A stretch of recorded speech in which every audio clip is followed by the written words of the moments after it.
दोस्तों हाल ही में मैंने एक कमाल की इन्वेस्टिगेशन क्राइम थ्रिलर मूवी देखी है जिसमें नेदुमारन नाम का एक साधारण सा इंसान होता है, लेकिन उसकी जिंदगी कभी साधारण नहीं रहती है। उसके शरीर की एक कमी समाज की नजरों में उसकी पहचान बन चुकी थी। हर नजर, हर ताना और हर फुसफुसाहट उसे यह एहसास दिलाती है कि वो दुनिया से अलग है। वो चुपचाप सब कुछ सहता जाता है, लेकिन उसके भीतर एक तूफान लगातार बढ़ता जाता है।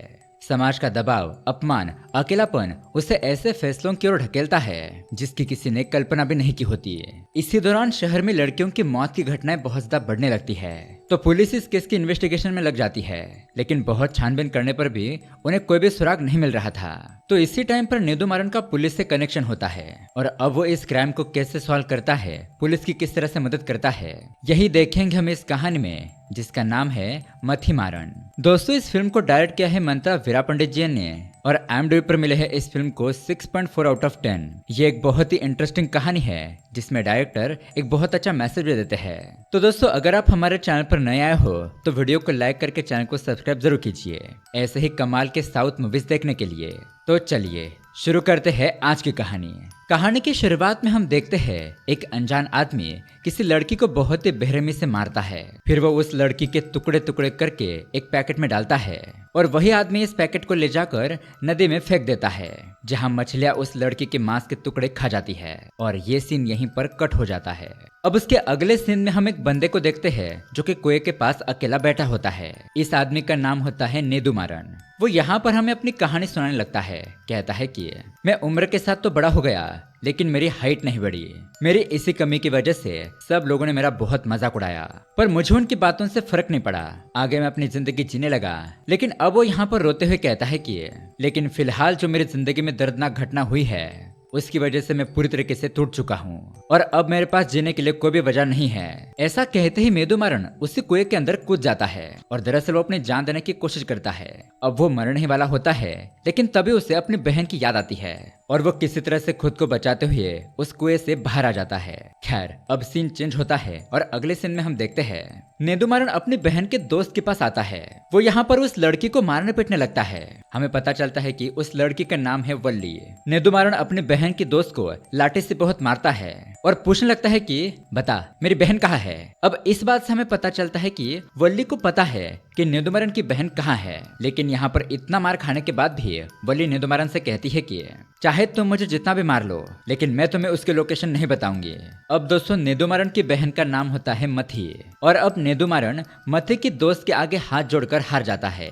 उसके सामने गिड़गिड़ाने लगता है। कहता है कि प्लीज मुझे मेरी बहन का एड्रेस बता दो। तो वल्ली को उसके ऊपर बहुत ज्यादा तरस आ जाता है और वो उसे मथी के बारे में बताती है कि वो फिलहाल चेन्नई में है। अब ये बात सुनते ही नेदुमारन अपनी बहन को ढूंढने के लिए चेन्नई चला जाता है। थोड़ी देर के बाद रास्ते में नेदुमारन को एक ऑटो वाला दिखाई देता है जो कि न्यूज़पेपर पढ़ रहा था। उसी पेपर में न्यूज आई होती है कि किसी मछुआरे को किसी तालाब में एक मछली मिली और उस मछली के अंदर एक सोने की रिंग मिली है। खैर अब नेदुमारन उस ऑटो वाले को पुलिस स्टेशन ड्रॉप करने के लिए कहता है और वो पुलिस स्टेशन पहुंच जाता है। वहीं पर हम पुलिस वालों को देखते हैं। उन्हें इन्फॉर्मेशन मिलती है कि एक अपार्टमेंट में लड़की की हत्या हुई है। अब ये खबर सुनते ही एक पुलिस ऑफिसर सुदर्शन अपनी टीम के साथ उस जगह पर पहुंच जाता है। यहाँ पर आने के बाद पुलिस वालों को ये बात पता चलती है कि इस शहर में इसी तरह की और भी लड़कियों की हत्या हो रही है और इतना ही नहीं, ये खूनी इतना चालाक है कि पीछे कोई भी सुराग नहीं छोड़ता। अब ये लोग यहाँ पर जांच कर रहे होते हैं, तभी वहाँ पर कमिश्नर आता है। वो सब कुछ देखकर सुदर्शन के ऊपर चिल्लाने लगता है। इंस्पेक्टर सुदर्शन को डांटते हुए कहता है कि शहर में इतनी सारी लड़कियों के बेरहमी से हत्या हो रही है। किलर पहले लड़की के साथ फिजिकल रिलेशनशिप बनाता है और उनका फायदा उठाने के बाद वो उन्हें मार रहा है और तुम अभी तक उसके खिलाफ एक भी सुराग ढूंढ नहीं पा रहे हो। इस पर इंस्पेक्टर सुदर्शन बोलता है कि सर हम यहाँ पर इन्वेस्टिगेशन कर रहे हैं, जल्दी हमें कुछ ना कुछ पता चल जाएगा। लेकिन फिर भी कमिश्नर उसकी कोई बात नहीं मानता।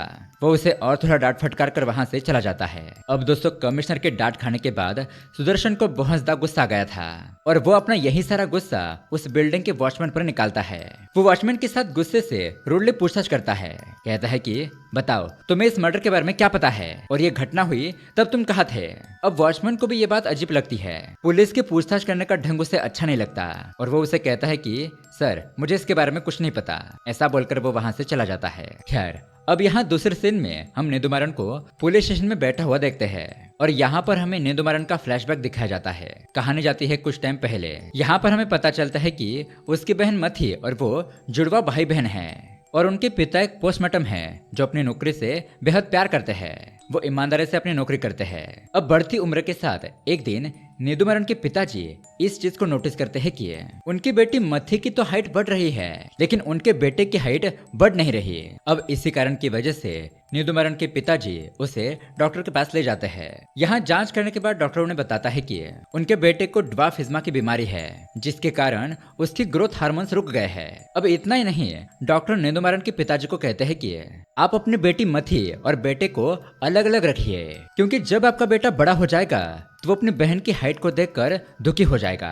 अब ये बात सुनकर नेदुमारन के पिताजी बहुत भावुक हो जाते हैं। वो डॉक्टर से कहते हैं कि डॉक्टर साहब आप ये क्या बोल रहे हो, मेरे दोनों बच्चे, मेरी दो आंखें हैं और एक आंख से मेरा क्या होगा वो सब मुझे नहीं पता, लेकिन मेरे दोनों बच्चे एक साथ ही पले बढ़ेंगे।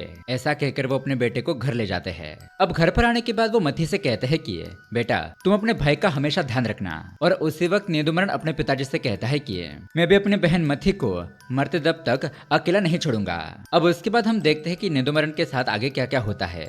जब वो स्कूल जाता है तो क्लास में नेदुमारन के दोस्त उसकी हाइट को लेकर उसका मजाक उड़ाते हैं, लेकिन दोस्तों उसकी हाइट ही छोटी थी, उसका दिमाग बहुत तेज होता है। यहाँ तक कि वो क्लास में सबसे होशियार होता है जिसके चलते वो हर पेपर में नंबर 1 से पास होता है। अब ऐसे ही एक दिन मथी और उसका भाई स्कूल से वापस आ रहे होते हैं तो कुछ लड़के मथी के भाई को तंग करने के लिए वहाँ पर आ जाते हैं, लेकिन मथी उन सबको बहुत बड़ा सबक सिखाती है।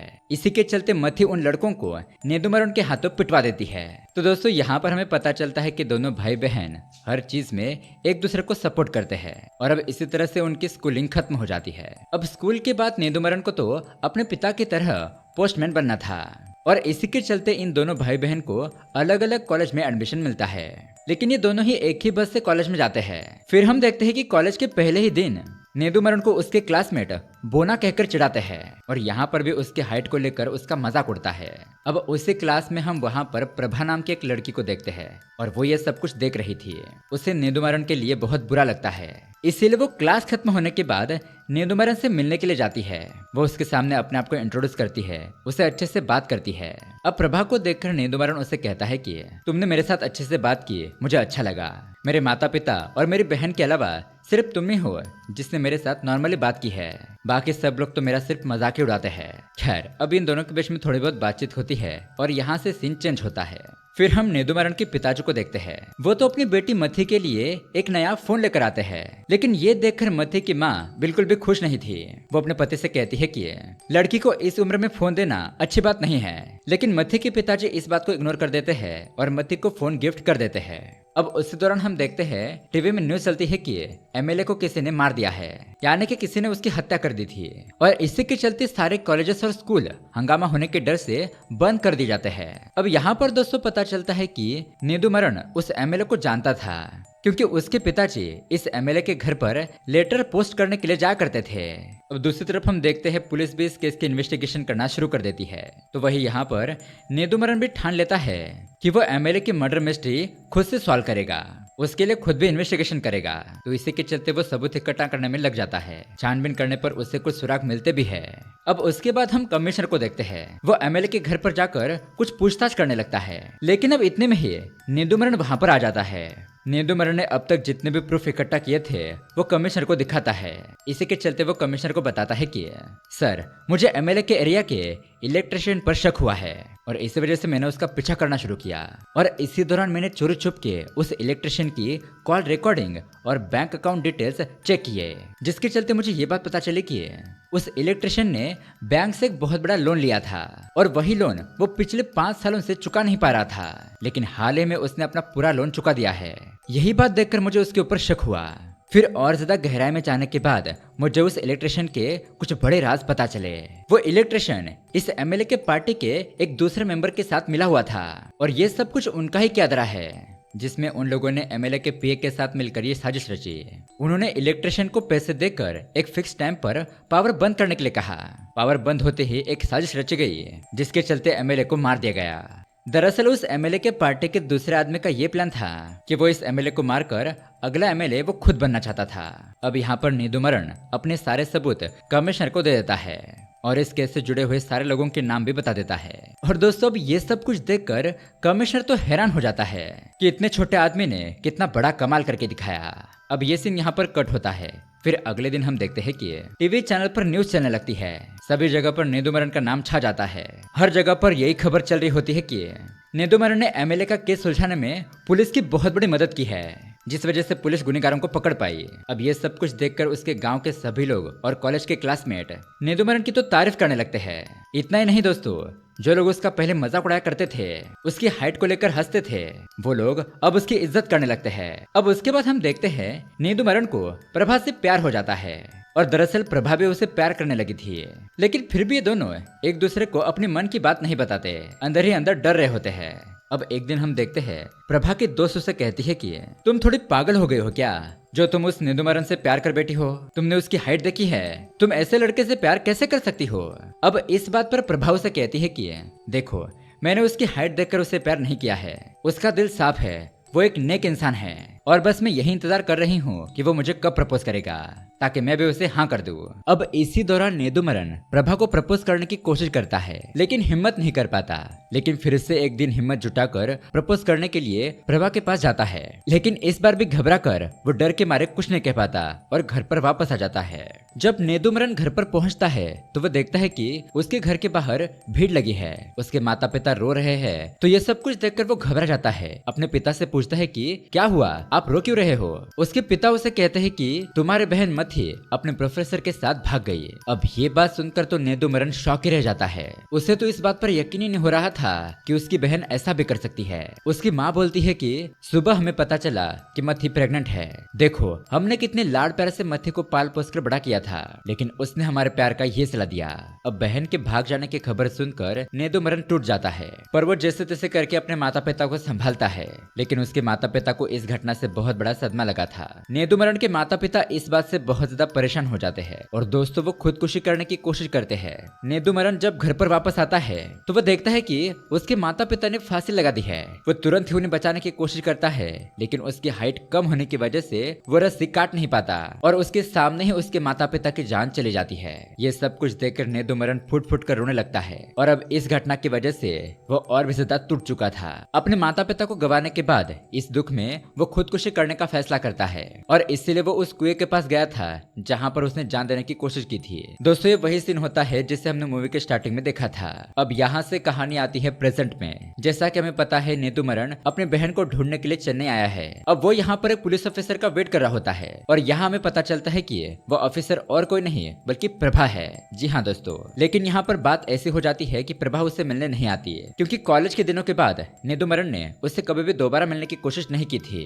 खैर, अब थोड़ी देर के बाद नीदुमरन प्रभा से बात करने की कोशिश करता है। वो अपने साथ जो कुछ भी हुआ वो सब और माता पिता के बारे में सब कुछ बता देता है। फिर वो बताता है कि मेरी बहन मथी चेन्नई में है और उसके पति का नाम है चंदन, जो कि एक प्रोफेसर है। क्या तुम मुझे उसके पति का एड्रेस पता करने में मदद कर सकती हो? प्लीज प्रभा, मुझे मेरी बहन को ढूंढने में मदद करो। तो प्रभा अपने एक आदमी को फोन करती है और चंदन के घर का एड्रेस पता करके उसे बता देती है। अब नीदुमरन तुरंत ही अपनी बहन मथी के घर पर पहुंचता है, जो उसे एड्रेस मिला था वहाँ पर। और जैसे ही मथी गेट खोलती है वो नीदुमरन को देखकर शॉक रह जाती है। अपने भाई को उसने बहुत महीनों के बाद देखा था, जिससे कि वो बहुत ज्यादा इमोशनल हो जाती है। लेकिन यहाँ नीदुमरन उसे गुस्से में कहता है कि तुम्हारी वजह से मैंने अपने माता पिता को खो दिया। कुछ महीने पहले तुम घर से भाग गई थी और ये सदमा हमारे माता पिता सहन नहीं कर पाए, उन्होंने खुदकुशी कर ली। तो ये बात सुनकर मती फुट फुट कर रोने लगती है, लेकिन अब इसका कोई फायदा नहीं था। अब इतने में ही वहाँ पर एक बच्चे की आवाज आती है और यहाँ पर हमें पता चलता है कि वो बच्चा मती का है। उसने एक बेटे को जन्म दिया था। अब उस बच्चे को देखकर नीदुमरन का गुस्सा थोड़ा सा शांत हो जाता है। उस बच्चे को देखते ही उसके चेहरे पर हल्की सी मुस्कान आ जाती है। खैर, अब इतने में ही मती का पति चंदन घर पर आता है, लेकिन नीदुमरन उससे बात नहीं करता। पर फिर भी चंदन किसी तरह से नीदुमरन से बात करने की कोशिश करता है। वो उसे कहता है कि ये सब कुछ बहुत ही जल्दी में हो गया। जब मथी ने मुझे बताया कि वो प्रेग्नेंट है तो इस बात से हम दोनों डर गए। हमें समझ नहीं आ रहा था कि हम क्या करें, इसलिए हम चेन्नई भाग गए। लेकिन नीदुमरन चंदन पर गुस्सा हो जाता है, कहता है कि कम से कम मुझे तो बता देना चाहिए था। अगर ये बात मुझे पता होती तो मैं अपने माता पिता को संभाल लेता। नीदुमरन अपनी बहन और उसके पति को माफ नहीं करता और वहां से चला जाता जाता है। फिर उसके बाद में हमें पता चलता है कि मथी के पड़ोस में रहने वाले घर की एक बेटी लापता हो चुकी है और कुछ ही दिनों में उसकी शादी होने वाली थी। उसके माता पिता पुलिस स्टेशन जाकर कंप्लेंट करते हैं। 2-4 दिन बीतते हैं लेकिन फिर भी उन्हें लड़की के बारे में कुछ भी पता नहीं चलता। अब वहीं पर मथी के घर पर खुशी का मोमेंट आता है। दरअसल नेदुमरन अपनी बहन को बताता है कि उसकी पोस्टमैन के तौर पर जॉब लग गई है और बस 10 ही दिनों के बाद उसे ज्वाइनिंग करनी है। अब उसके बाद नेदुमरन पुलिस स्टेशन पहुंचता है और प्रभा से मिलता है। तभी हम वहां पर पुलिस ऑफिसर सुदर्शन को देखते हैं। वो यहाँ पर नेदुमरन का मजाक उड़ाता है तो गुस्से में नेदुमरन उससे एक मुक्का मारता है। यहाँ पर हल्का झगड़ा हो जाता है। तभी प्रभा वहाँ पर आकर उनके झगड़े को शांत करती है। वो नेदुमरन को समझाकर वहाँ से ले जाती है। फिर वो दोनों खाली जगह पर एक दूसरे से कॉलेज की बातें करते हैं। वही दूसरी तरफ हम मथी को देखते हैं जो पूजा का प्रसाद लेकर अपने पड़ोसी के घर पर जाती है। लेकिन वो लोग तो अपनी बेटी के लापता होने की वजह से नाराज थे। परेशानी की वजह से वो उससे अच्छे से बात नहीं करते। वो बहुत दुखी और उदास होते हैं। इसीलिए मथी भी उदास होकर अपने घर पर लौटती है। तो यहाँ पर उसकी नौकरानी बताती है कि उन लोगों की लड़की कहीं लापता हो चुकी है और आगे आने वाले कुछ दिनों में उसकी शादी थी। कॉलोनी के लोग तो ये कह रहे हैं कि वो किसी के साथ भाग गई है। अब इतने में वहाँ पर नेदुमरन आकर उसकी बात सुन लेता है और तुरंत ही नेदुमरन उस घर की तरफ भागने लगता है क्योंकि उसे अपने माता पिता की याद आ गई थी। उसके माँ बाप ने भी मथी के भाग जाने के बाद खुदकुशी कर ली थी। तो उसके मन में डर होता है कि इस लड़की के माता पिता भी कहीं ऐसा ही ना कर दे। नेदुमरन भागते हुए उस लड़की के घर पर जाता है। खिड़की से देखता है तो वो पति पत्नी सच में खुदकुशी करने वाले थे। अब नेदुमरन जैसे तैसे घर में घुसता है, उन दोनों को बचा ही लेता है। फिर वो उन दोनों से प्रॉमिस करता है कि मैं आपकी बेटी को ढूंढ कर ही रहूंगा और इन्वेस्टिगेशन शुरू हो जाती है। नेदुमरन प्रभा से केस की सारी डिटेल्स ले लेता है और ये दोनों ही मिलकर उस लड़की के फ्रेंड के घर पर जाते हैं जहां उस लड़की को लास्ट टाइम देखा गया था। अब यहाँ पर नेदुमरन अपनी इमेजिनेशन पावर को यूज करता है। सोचने लगता है कि इस घर के आसपास क्या क्या हुआ होगा, कहाँ से कौन आया होगा, वो लड़की कहाँ गई होगी, किसने देखा होगा।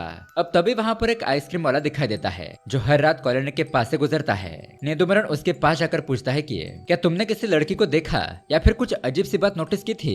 वो आइस वाला बंदा कहता है कि एक नीली कार वाला आदमी एक लड़की को जबरदस्ती कार में ले जा रहा था लेकिन उस कार का नंबर उसे याद नहीं था। तभी यहाँ पर प्रभा बताती है कि एक अपार्टमेंट में लड़की का मर्डर हुआ था और उस मर्डर के दिन लोगों ने वैसे ही ब्लू कलर की कार देखी थी। तो नेदुमरन समझ जाता है कि ये दोनों केसेस एक दूसरे से कनेक्टेड है। वो प्रभा से उस मर्डर की भी पूरी डिटेल्स ले लेता है और अपनी इन्वेस्टिगेशन आगे बढ़ाता है। अब कुछ सबूत लेकर नेदुमरन पुलिस स्टेशन जाता है और वहाँ पर इंस्पेक्टर सुदर्शन से बात करने की कोशिश करता है। लेकिन दोस्तों सुदर्शन तो उसकी एक भी बात सुनने के लिए तैयार नहीं था, बल्कि उल्टा तो वो उसे जलील करता है। लेकिन फिर भी नेदुमरन उसे कहता है कि मैं उस अपार्टमेंट के वॉचमैन से बात करना चाहता हूँ जहाँ पर मर्डर हुआ था। जिस पर सुदर्शन कहता है कि मैंने पहले ही उस वॉचमैन से पूछताछ कर ली है। लेकिन फिर भी प्रभा के साथ नेदुमरन उस वॉचमैन के पास जाता है और वॉचमैन से प्यार से पूछता है कि आपने उस रात क्या देखा था। तो अब यहाँ पर वॉचमैन जवाब देता है कि उसने एक ब्लू कलर की कार देखी थी जो बाद में एक तालाब के पास भी नजर आई थी। अब उस तालाब का नाम सुनते ही नेदुमरन को एक पुरानी खबर याद आती है। जैसा कि हमें पता है पिछली बार एक ऑटो वाला न्यूज पढ़ रहा था कि मछली के पेट में एक गोल्ड रिंग मिली थी। तो अब नेदुमरन तुरंत ही प्रभा से कहता है कि मुझे लगता है ये किलर लड़कियों को मारकर उनकी लाश को तालाब में फेंक देता है। अब उसके बाद ये लोग एक तालाब के पास जाकर छानबीन शुरू कर देते हैं। तो बहुत ज्यादा ढूंढने के बाद उन्हें वहाँ पर एक लड़के का कपड़ा और एक कंकाल मिलता है। जब वो कपड़े उस लड़की के माता पिता को दिखाए जाते हैं तो वो उन कपड़ों को पहचान लेते हैं और इस वजह से फुट फुट कर रोने लगते हैं कि उनकी बेटी के साथ ये क्या हो गया। अब इतने में ही हम देखते हैं वहाँ पर कमिश्नर आ जाता है। अब जैसा कि हमें पता है वो तो नेदुमरन को पहले से ही जानता था। उस एमएलए के किलर को ढूंढने में नेदुमरन ने उनकी मदद की थी। तो यहाँ पर कमिश्नर नेदुमरन से पूछता है कि नेदुमरन तुम यहाँ पर क्या कर रहे हो। तो अब यहाँ पर नेदुमरन उसे पूरी डिटेल्स बताता है। अब कमिश्नर को तो पहले ही पता था कि नेदुमरन कितना होशियार है। वो उसके ऊपर विश्वास करता है और इसी कारण वो उसे पूरा केस हैंडल करने के लिए कहता है। एक तरह से उसे ही केस सौंप देता है। कहता है तुम ये केस सॉल्व करो, तुम्हें जो कुछ भी मदद चाहिए मेरी टीम तुम्हें प्रोवाइड करेगी। लेकिन ये देखकर कमिश्नर का बेटा सुदर्शन इस बात से नाराज हो जाता है। लेकिन फिर कमिश्नर अपने बेटे को समझाता है कि यहाँ पर गुस्सा करने की कोई जरूरत नहीं है। जिस जगह पर हमें किसी की मदद लेनी चाहिए तो हम कितने बड़े हैं ये सोचकर उससे मदद लेने से मना नहीं करना चाहिए। और केस वो सॉल्व करे या तुम, हमें तो प्रॉब्लम हल होने से मतलब है। अब उसके बाद हम देखते हैं मत्ती के घर का सोफा टूट जाता है। इस वजह से नेदुमरन उसे एक सोफे वाले का विजिटिंग कार्ड देता है और उसे कहता है कि यहाँ से नया सोफा खरीद लेना। फिर नेदुमरन अपनी इन्वेस्टिगेशन पर ध्यान देने लगता है। बहुत सारे सबूत इकट्ठा करने के बाद वो कमिश्नर ऑफिस जाता है। सभी पुलिस ऑफिसर के साथ एक मीटिंग करता है और बताता है कि बहुत ही गहरी छानबीन करने करने के बाद मुझे ये बात पता चली है कि ये जितनी भी लड़कियां मिसिंग हुई है उनकी फैमिलीज नए घर पर शिफ्ट हुई थी। फोन रिकॉर्डिंग और बैंक स्टेटमेंट चेक करने के बाद मुझे पता चला है कि उन लोगों ने अनुमान फर्नीचर दुकान से फर्नीचर खरीदा था। तो फिर नेदुमरन ने अपने ऑब्जर्वेशन से बहुत सारे डिटेल्स नोट किए। वो आगे कहता है कि उसने अनुमान फर्नीचर के ओनर को फॉलो किया और तब मुझे एक बहुत ही अजीब बात पता चली। जब भी कोई उस दुकान से सोफा खरीदता है तो उस सोफे के अंदर एक सीक्रेट फोन छुपा होता है। जब सोफा डिलीवर होने के बाद वो अपने दूसरे फोन से कॉल करता है और कहता है कि गलती से मेरा फोन सोफे में छूट गया है। फिर वो उनके घर पर जाता है जब कोई नहीं होता और फिर घर के अंदर लड़की के साथ गलत काम करके उन्हें वो मार देता है। और इस तरह से उसने बहुत सारे काम किए थे तो अब तक वो सारे सबूत मिटाने में माहिर हो चुका था और ये अपना काम करने के बाद वो सारे सबूत मिटा देता था।